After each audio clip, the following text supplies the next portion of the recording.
한 번 더 하나님께서 함께 하십니다.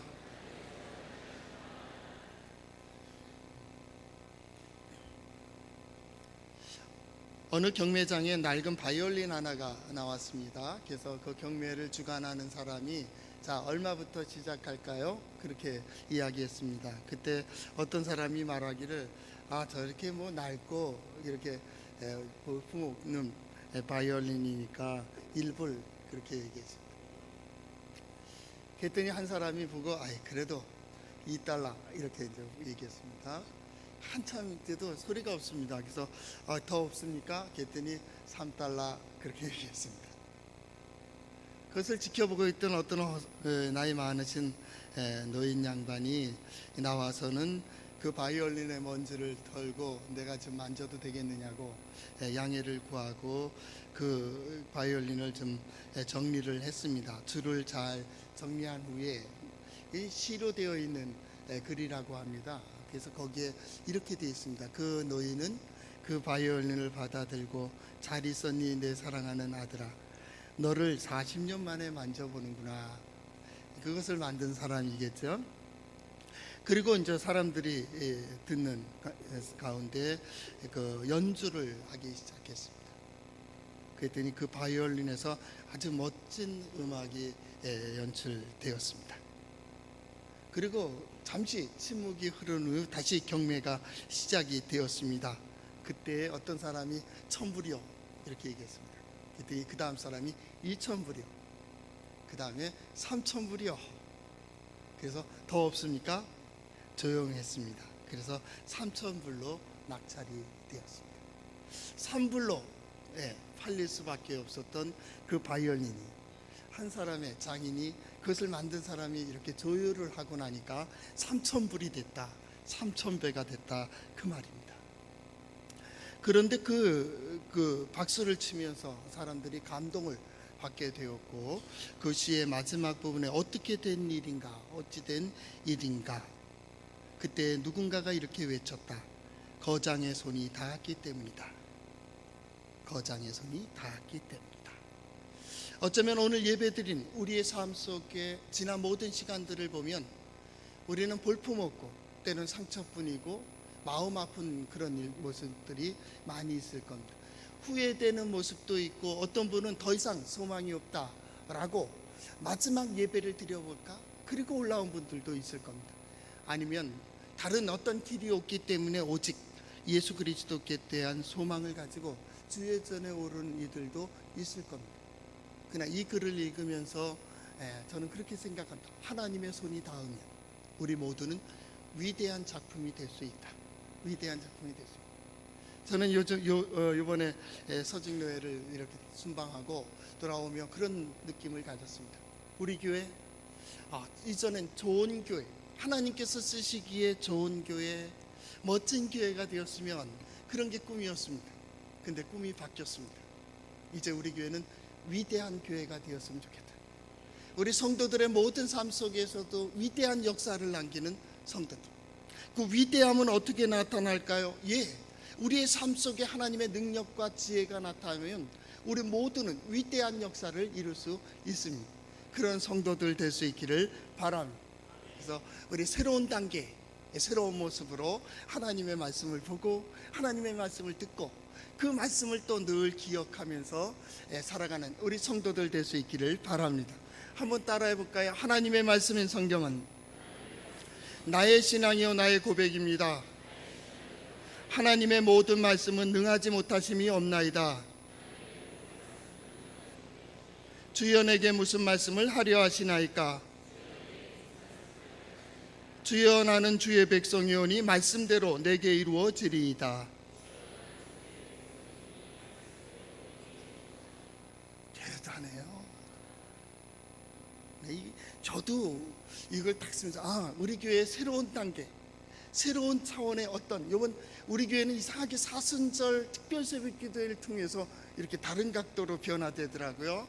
그래서 이걸 갖다 성경 말씀을 다 읽으면서 누가복음을 집어넣고 그 다음에 이제 시편에 있는 말씀을 들으면서 이걸 우리의 고백으로 해자. 그래야 이 어려운 때에 넘어갈 수 있겠다. 그 중에 두 가지를 집어넣자. 먼저는 뭐냐면 주여 내게 하나님의 모든 말씀은 능하지 못하심이 없나이다. 예, 하나님의 말씀대로 내 삶 속에서, 우리의 가정에서, 우리 역사 속에, 우리 교회에 이루어지기를 소망하며 이 말씀을 넣어야겠다. 하나님의 모든 말씀은 능하지 못하심이 없나이다. 이것은 우리의 고백이 되죠. 두 번째로 집어넣고 싶은 것은 주여 나는 주의 백성이오니 내게 말씀대로 내게 이루어지리이다. 하나님의 말씀대로 그대로 이루어지는, 또 이루어져서 하나님의 영광에 위대한 역사를 이루는 우리 성도들 될 수 있기를 바랍니다. 우린 계속해서 에스라서를 보게 됩니다. 에스라서 6장과 에스라서 7장은 60년의 차이를 가지고 있습니다. 짧은 시간에 이렇게 기록이 되어 있지만 이 초점이 에스라에게 초점을 맞춰놓고 있기 때문에 이것이 짧게 이렇게 역사를 기록해 놓은 것입니다. 에스라, 그 이름 자체가 좋습니다. 도움. 신앙인의 에스라, 하나님의 도우심입니다. 하나님의 도우심. 또 신앙인의 에스라, 하나님의 도우심을 구하는 자. 우리가 왜 신앙생활을 해요? 왜 믿음 생활을 해요? 왜 예배를 드려요? 왜 기도를 해요? 왜 찬양을 하고 왜 신앙생활을 합니까? 하나님의 도우심을 구하는 겁니다. 이 예배 시간에도 마찬가지입니다. 말씀을 들으면서도 마찬가지입니다. 하나님, 나 도와주세요. 하나님, 우리 가족을 도와주세요. 우리 남편을 도와주세요. 우리 아내를 도와주세요. 우리 자녀 손들을 하나님 도와주세요. 에스라, 도우시는 하나님의 놀라운 역사가 우리 성도들과 함께 하시기를 바랍니다. 그의 아버지의 고백은 뭔지 압니까? 그 이름은 스라야입니다. 스라야의 아들 에스라입니다. 스라야라는 것은 여호와는 능력 있다, 여호와는 권세자이시다, 모든 권세 하나님께 있다. 세상에 있는 것 아니라고. 세상의 왕들이요 아니에요. 세상의 어떤 권세자들이요 아니에요. 세상의 물질도 아니에요. 하나님께 있다. 하나님. 그의 고백입니다. 그래서 그 고백 안에 스라야, 그의 아들이 에스라입니다. 더 중요한 거는요, 에스라는 대제사장 가문입니다. 이건 아주 중요합니다. 오늘 7장 1절에서부터 6절까지 계속 족보에 대해서 나오고 있습니다. 살롬의 현손이요, 사독의 5대 손이요, 아히두베의 6대 손이요, 아마하라의 7대 손이요, 8대 손이요, 10대 손이요, 12대 손이요, 쭉 나가고 있습니다. 왜 이걸 얘기하는지 압니까? 순수하게 지켜갔다, 그 말입니다. 대제사장의 가문을 포로로 끌려간 이후에도 그것을 지켰다, 그 말입니다. 환경이 어렵다 할지라도, 힘들고 포로로 간다 할지라도 그 신앙을 그 다음 자손들에게 계속 이어줬다. 그렇기 때문에 그들은 혈통을 지키고 있었다. 이스라엘 백성들이 다시 포로로 1차, 2차, 3차 걸쳐서 돌아오고 그들이 다시 족보를 기록하게 되는데요, 제사장 가문 속에서도 내가 누구의 몇 대 손인지를 모르는 사람도 있었어요. 그래서 그런 사람들은 성전의 일을 못하고 외지의 일들을 하도록 했습니다. 그런데 에스라는 아니라고만, 그 혈통을 지켰다. 너는 대제사장의 자손이다, 아론의 자손이다. 너는 하나님을 섬기는 자이다, 하나님을 경외하는 자이다, 하나님을 섬기는 법을 아는 자. 누굽니까? 제사장입니다. 이스라엘은 두 종류의 직분이 있다 그랬죠. 하나는 제사장입니다, 또 하나는 선지자입니다. 제사장은요, 어떻게 하나님께 나아가는가, 백성을 대표해서 하나님께 나아가는 법을 아는 자입니다. 그의 특징은 경외입니다. 경외라는 말 그대로 하나님의 능력을 아는 자입니다. 하나님의 능력을 보는 자입니다. 하나님의 지혜를 봅니다. 그래서 이라라는 표현을 씁니다. 이라, 하나님의 지혜를 경험합니다. 하나님의 능력을 경험하는 자입니다. 그래서 백성들을 어떻게 해요?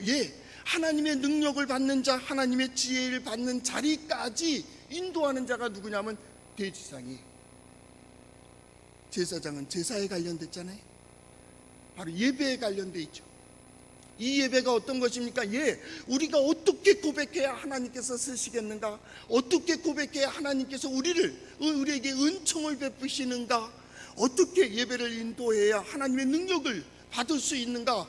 때로는 여러분들이 고백하고 때로는 여러분 대표해서 설교자가 고백하고, 그래서 어떻게 합니까? 하나님의 도우심을 받는 법을 아는 거예요. 예배는 중요한 겁니다. 그래서 예배 속에 하나님을 경외하게 됩니다. 이 안에 들어오는 자는 하나님을 경외할 줄 알아야 됩니다. 하나님의 능력, 하나님의 역사가 보여지게 되는 겁니다. 내 삶 속에서, 저들의 삶 속에서 말입니다. 교회의 역사 속에서, 내 인생의 삶 속에서 하나님이 어떤 분이신지, 능력이 있으신지, 어떻게 지혜로우신지, 어떻게 인생들을 이끌어 가시며 역사를 이끌어 가시는지, 그래요. 에스라의 아버지 스라야의 고백처럼 그 모든 권세가 하나님께 있다는 것을 보여주는 거예요. 우리 성도들이 그것을 경험할 수 있길 바랍니다. 예배를 통하여 하나님 능력이 있으시다, 하나님은 지혜로우시다, 그 지혜로우신 하나님의 도우심을 받는 그가 손을 잡았다니까요. 그가 손을 잡았다. 누가요? 먼저는 하나님이 잡으셨어요. 하나님께서 아닥사스다 왕을 잡았고요, 이전에는 고레스 왕을 잡아서 사용하셨고요, 이전에 아브라함을 잡으시고 이삭을 잡으시고 이스마엘을 잡으시고, 그렇게 그들의 손을 붙들어 주신 하나님, 그 역사로만 끝나는 게 아닙니다. 오늘도 마찬가지입니다. 하나님께서 우리를 붙드십니다. 우리 한 사람 한 사람의 마음을 살피시고 그 마음을 위로하시고 그에게 지혜를 주시고 용기를 주시고, 자, 보라고, 내가 있잖아, 하나님 살아계시잖아, 하나님 능력 있으시잖아, 하나님 이렇게 역사하시잖아, 보라고, 너를 도우시는 하나님이 누군가를 보라고. 우리는 성경을 보고 있습니다. 성경 첫 장을 넘기면 어떤 하나님이 나타나십니까? 창조주 하나님이 나타나십니다. 사순절을 지내며 여러분은 어떤 하나님을 믿고 계십니까? 구원을 위하여 죽음에서 부활케 하시는 하나님을 만나게 되는 거예요. 그 하나님이 어떤 하나님입니까? 우리와 함께 하신다니까요. 임마누엘 하나님, 어디에 가든지 무슨 일 당하든지 어떤 환경이든지 어떤 상황이든지 누가요? 하나님이 우리와 함께 하십니다. 여러분 잊지 않으시기를 바랍니다. 하나님의 말씀을 기억하세요. 하나님의 약속을 기억하세요. 하나님의 능력을 기억하세요. 오늘 예배 중에 나를 감동시키신 그 하나님을 붙잡는 겁니다. 하나님의 역사론, 나를 통해서도 역사하십니다. 저들을 통해서도 역사하십니다. 내가 손을 잡지 않으면요, 하나님은 저를 통해서 역사하십니다. 이걸 알아야 됩니다. 내가 아니면 안 될 것 같습니까? 아니요. 제가 일주일 동안 불안했어요. 우리 부교육자들이 너무 잘한데, 그래서 지금 이게, 이러다가 내 자리 없는 거 아니야? 그런 생각이 들었어요. 너무 잘해. 나 없으면 안 될 것 같지요? 아니요. 하나님은 누군가를 위해서 또 누군가를 통해서 역사하세요. 왜냐하면 하나님의 백성들을 사랑하기 때문에 그래요. 하나님의 백성들을 위하여 누군가를 쓰시고 누군가를 들으시고 누군가를 세우시고 누군가를 통하여 역사하고 계신 하나님, 그 쓰임에 우리 성도들이 쓰임받을 수 있길 바랍니다. 우리 가정이 회복되는 일에, 우리 가정이 새롭게 되는 일에, 우리 가정의 문을 여는데 바로 예배한 우리 여러 성도들이 바로 그 문을 열 수 있기를 바랍니다. 이것이 뭐예요? 에스라라는 길입니다. 하나님의 도우심을 받는 거예요. 이번 사순절을 지내며 저는 기도의 제목이 있습니다. 하나님, 이 어려운 때에 하나님 역사를 보여주셔야 우리가 다음 시대를 열어갈 수 있습니다. 우리 성도들 모두 한 사람 한 사람이 하나님이 나를 통하여 이렇게 역사하셨다고, 하나님께서 나를 위해 이런 능력을 베풀어 주셨다고, 나를 이렇게 인도해 주셨다라고 하는 고백을 갖는 그런 사순절 될 수 있도록 하나님 축복해 주세요. 여러분의 기도의 제목들이 있습니다. 여러분의 인생에 문제가 있습니다. 환경에 어려움이 있습니다. 우리는 하나님을 믿습니다. 전능하신 하나님을 믿습니다. 새롭게 하시는 하나님을 믿습니다. 그렇기 때문에 예배 드리는 거예요. 그 예배의 자리, 이 고백을 하는 겁니다. 에스라는 대제사장의 자손이었습니다. 그래서 하나님 섬기는 법을 잘 알고 있습니다. 그 시대에 쓸 수 있는 아주 좋은 에스라가 있었다니까요. 그것이 7장 1절 말씀입니다. 이 일 후에 바사랑 아닥사스다가 왕위에 있을 때 에스라라 하는 자가 있으니라. 에스라가 있었다고요. 에스라가 누구예요? 하나님께서 붙드시고 도우시는 분이었어요. 그분은 또 누구예요? 예, 하나님의 역사를 위하여 손을 붙든 사람입니다. 그래서 마지막 오늘 본문의 마지막으로 읽었던 부분처럼 율례와 규례를 이스라엘에 가르치기로 결심하였었더라 그랬습니다. 누가 결심했어요? 에스라가 결심했습니다. 하나님께서 감동을 주실 때 내가 그렇게 하겠다고 하나님의 손을 잡는 우리 성도들 될 수 있기를 바랍니다. 남편을 위하여 마찬가지입니다. 가족을 위해서도 마찬가지입니다. 먼저 가족을 위해서 기도하세요. 먼저 가족 가운데에서 역사를 보세요. 나와 내 가족 가운데 하나님이 어떻게 역사하시는지, 어떻게 이루어 주시는지, 그리고 할 말하세요. 그리고 할 말하세요. 그 전에 아무 소리 하지 마세요. 자신도 제대로 되지 않으면 누굴 얘기하는 거예요? 자신의 가정도 별 볼 일 없는데 어느 가정을 구원하겠다는 거예요? 하나님은 오늘 왜 날 부르셨어요? 저 사람을 위해서요? 아니요. 바로 여러분 한 사람 한 사람을 위해서 부르셨다고요. 그렇다면 오늘 우리의 기도의 제목도 바뀌어야 됩니다. 하나님, 하나님의 위대하심을 나와 내 가족을 통해서 볼 수 있게 해주세요. 그리고 그것을 이루는 우리 성도들 될 수 있기를 바랍니다. 에스라가 있었다니까요. 두 번째, 에스라는 어떤 사람이었습니까? 예, 율법의 정통한 학자였더라. 하나님께서 그를 들어 쓰시기에 아주 좋은, 먼저는 대제사장의 가문이었습니다. 예, 하나님을 섬기는 법을 잘 알았습니다. 뿐만 아닙니다. 그는 율법에 정통했습니다. 율법이 뭡니까? 하나님의 뜻입니다. 하나님의 뜻을 잘 알았다 그 말입니다. 하나님의 뜻을 모르고 예배만 드리고 제사만 드리고 경외만 하고 섬김만 알다 보면 결국 종교놀이 하는 거예요. 잘 되는 것 같죠? 우리 이전의 교회 역사들을 보았습니다. 서양의 역사를 봤고 유럽의 역사를 봤습니다. 이 미국의 교회들도 마찬가지입니다. 얼마나 화려했습니까? 우리 한국교회가 열심히 따라갑니다. 우리 한국교회도 몇 년 전만 해도 우리 자랑을 했습니다.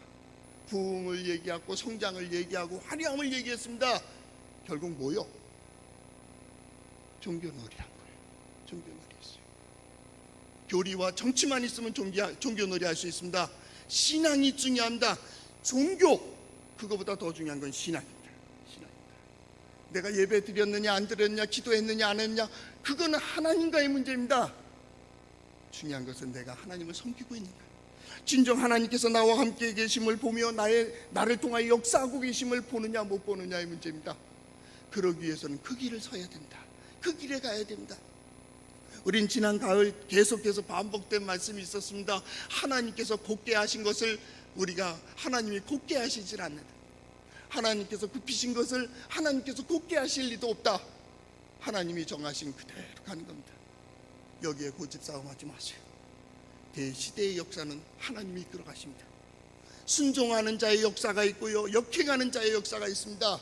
하나님의 뜻을 보는 자의 역사가 있고 하나님의 뜻을 모르는 자의 역사가 있습니다. 우리 모두는 하나님께서 보여주시는 대로, 하나님께서 인도해 주시는 대로 그렇게 나갈 수 있기를 바랍니다. 바로 에스라가 그런 사람이었습니다. 하나님의 도우심, 어떻게 도우심을 받았느냐고요? 첫 번째는 뭐라고요? 하나님을 섬기는 법을 잘 알았습니다. 두 번째는 뭐냐면 율법에 정통했습니다. 그는 율법 학자였습니다. 하나님의 뜻을 잘 아는 자일 뿐만 아니라 그 뜻을 행하는 일에 있어서도 잘 알았습니다. 우리가 어떻게 해야 은혜를 받으며, 어떻게 해야 회복이 되며, 어떻게 해야 치유가 되며, 어떻게 해야 하나님의 뜻을 우리의 삶 속에 이룰 수 있는가도 에스라는 잘 알고 있었습니다. 왜요? 말씀을 통해 알고 있었습니다. 그것이 10절 말씀에도 나와 있습니다. 에스라가 여호와의 율법을 연구하여 준행하며 율례와 규례를 이스라엘에게 가르치기로 결심했다라고 하는, 결단하고 나아갔다 그 얘기입니다. 1장에서부터 6장까지는 예루살렘 성전이 재건되는 겁니다. 그리고 7장에서부터 10장은 신앙이 부흥합니다. 아니, 이스라엘 백성들이 어떻게 이렇게 빨리 정비가 되고 빨리 한마음이 되고 어떻게 이렇게 단단해질 수 있을까? 말씀이었습니다. 하나님의 뜻이 이겁니다 했을 때 그들은 그 뜻으로 뭉쳤습니다. 디아스포라 유대인들도 많이 있었습니다. 본국으로 돌아오지 않고 다른 곳에 흩어져 있는 유대인들이 있었습니다. 그들도 본국에서 들려오는 두루마리 성경 편지를 가지고 그들은 율법을 읽고 그대로 준행했습니다. 100년, 200년, 1000년, 2000년을 본국에 들어가지 않고 나라 없이 살 때에도 그들은 율법에 준수했습니다. 하나님의 말씀대로 살았습니다. 하나님의 뜻대로 살았습니다. 하나님께서 그런 이들을 도우셨습니다. 하나님께서 시대에 사용하는 사람들이 있습니다. 어떤 자리에 있는 사람들을 쓰셨는가? 하나님을 모르는 자도 쓰셨습니다. 고레스와 아닥사스다 왕 같은 사람들입니다. 시대의 흐름도 누가 이끌고 가십니까? 하나님이 이끌어 가시는 겁니다. 그래서 스라야입니다. 스라야. 모든 권세 하나님께 있습니다. 어느 하나님입니까? 우리 하나님입니다. 어느 하나님입니까? 나의 하나님입니다.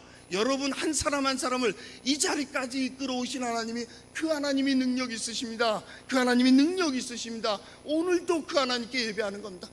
우리는 그 하나님을 찬양합니다. 하나님의 도우심은 이렇게 흐름을 이끌어 가십니다. 그 흐름 가운데 어떻게 하십니까? 은혜로 역사하십니다. 은혜로 역사합니다. 6절이 그랬고요, 9절 중반에도 마찬가지입니다. 하나님의 도우심을 입었습니다.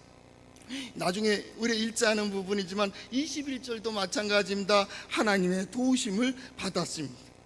그래서 어떻게 했다고? 6절 하반절만 제가 읽어드리겠습니다. 그의 하나님 여호와의 도우심을 입음으로 왕에게 구하는 것은 다 받는 자이더라. 되어지는 일들이요, 내 뜻으로 되는 것 같지요. 우리는 지혜를 얘기합니다. 지식을 얘기하기도 하고, 경험을 얘기하기도 하고, 역사를 얘기하기도 하고, 철학을 얘기하기도 하고, 과학을 얘기하기도 합니다. 다 좋습니다. 그러나 배를 타고 가다가 배가 뒤집히면요, 수영할 줄 아는 사람이 사는 겁니다. 배를 산 사람이 아닙니다. 백삭을 주고 탄 사람도 아닙니다. 수영할 줄 알면 됩니다. 하나님이 시대에 물결을 일으키십니다. 우리는 물결 타는 법을 배우는 겁니다. 그럴 수도 있습니다. 예수 믿는 사람이 그런 일 당할 수 있습니까? 그런 일 당할 수도 있습니다. 근데 그때에도 하나님은 도우십니다. 하나님은 은혜로 도우시고요, 역사로 도우십니다. 하나님의 손, 은혜의 손입니다. 하나님의 은혜의 손입니다. 모든 것이 은혜였습니다. 그래서 우리는 고백합니다. 은혜였다고, 은혜였다고. 그 은혜는 어떤 것이었습니까? 보호하시고 돌봐주시는 겁니다. 때마다 일마다 돌보시고 보호해 주신 하나님의 은혜가 있습니다. 하나님의 손은 어떤 손이었습니까? 자비의 손입니다. 회복시키시고 치유하십니다. 포로로 끌려갔던 그들을 다시 돌이켜 본국으로 돌아와 성전을 짓게 하고요, 나중에 느헤미야를 통하여 성전을 짓게, 성을, 예루살렘 성을 다시 회복하게 하십니다. 그 하나님이 어떤 하나님입니까? 자비의 하나님이십니다. 그 하나님은 또한 지혜의 하나님입니다. 우리가 하나님의 손을 잡을 때 하나님의 지혜가 우리를 깨닫게 하십니다. 보게 하십니다. 듣게 하십니다. 그래서 잠언서 지혜에서는 뭐라고 합니까? 지혜의 근본이 뭡니까? 하나님을 경외하는 겁니다.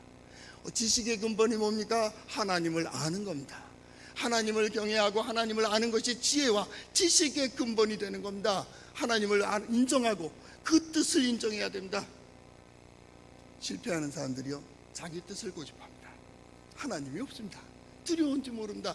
겁을 상실했습니다. 이 시대가 겁을 상실했습니다.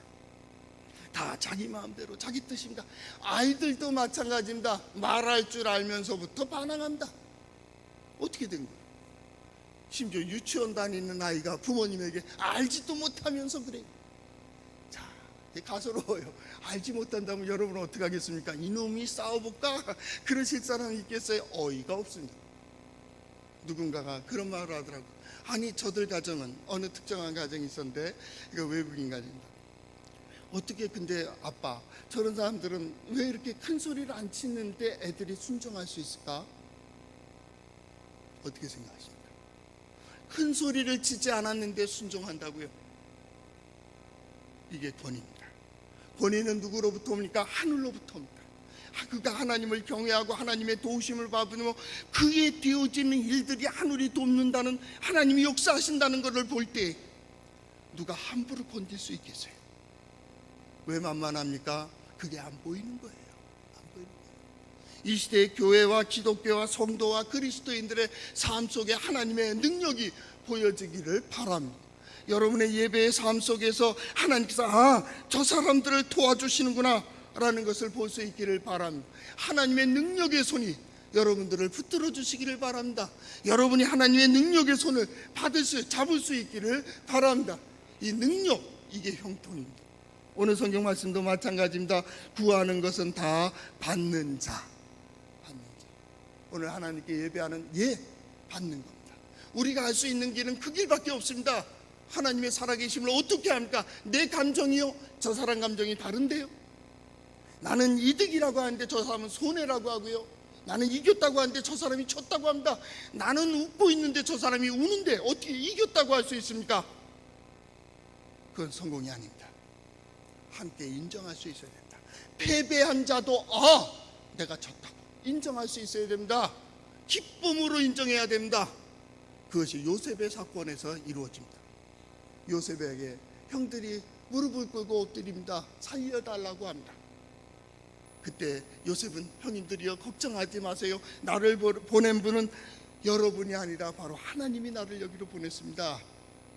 그리고 자비를 베풉니다. 형들은 엎드려 빌 때 억울하게 생각하지 않았습니다. 왜요? 하나님이 요셉과 함께 하심으로 요셉이 형통한 자 되었기 때문입니다. 바로 오늘 이 시대에 믿음의 사람들이 보여야 될 것은 그것입니다. 나의 지혜로, 지식으로, 경험으로, 힘으로, 능력으로 어떤 것을 누르고 쥐고 그것을 빼앗는 것이 아닙니다. 하나님께서 누리게 하시고 하나님께서 인도하여 주시고 하나님께서 역사하시는 그 은혜를 경험할 때 거기서 권위가 나타나는 것 같다. 권위. 그것은 하나님을 경외하는 바로 섬김. 두 번째는 하나님의 말씀을 따라 살아가는 자의 경건의 능력이 나타나는 겁니다. 그때 저 사람이 믿는 하나님 살아계시다. 저 사람이 함께 하시는 하나님 살아계시다. 저가 예배하고 기도하고 그 시간을 하나님 앞에 나아가 예배하더니 저렇게 되어졌구나. 왜요? 하나님이 그와 함께 하시기 때문입니다. 왜 그렇습니까? 하나님께서 그를 통하여 역사를 이루시기 때문입니다. 그래서 연약한 이들이 강하고 굳세지는 겁니다. 비겁했던 이들이 용기를 가지게 됩니다. 부족했던 이들이 오히려 남을 도와주는 이들이 됩니다. 실망하고 낙심했던 이들이 소망을 가지고 능력 가운데 용기를 가지게 됩니다. 뿐만 아니라 상처뿐인 세상에서 그들을 치유하는 자가 됩니다. 자기의 상처도 보기도 바쁜데 남을 치료하고 남을 위로합니다. 어떻게 그럴 수 있었습니까? 하나님께서 함께 하시기 때문입니다. 제가 갔던 곳에 강야가 많았습니다. 길이 다 강야입니다. 그런데 그 목사님 아들이 불렀다는 노래를 계속 틀어줍니다. 그게 무엇입니까? 광야에서 나는 주를 바라본다고, 주님만 바라보고 주님만 의지한다고, 광야 같은 세상을 살아가며 그래 주님만 바라본다고. 우리 마찬가지입니다. 우리 각자의 부르신 곳에서 하나님을 바라보는 겁니다. 하나님의 역사를 보는 겁니다. 우리 하나님은 위대하십니다. 우리 하나님 능력이 있으십니다. 저는 이 설교를 준비하면서 이 찬양이 계속 생각이 났어요. 주님의 높고 위대하심은 내 영혼이 찬양하니. 같이 해볼까요? 주님의 높고 위대하심을 내 영혼이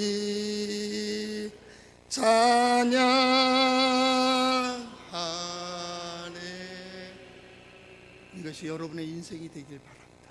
기도하겠습니다. 사랑해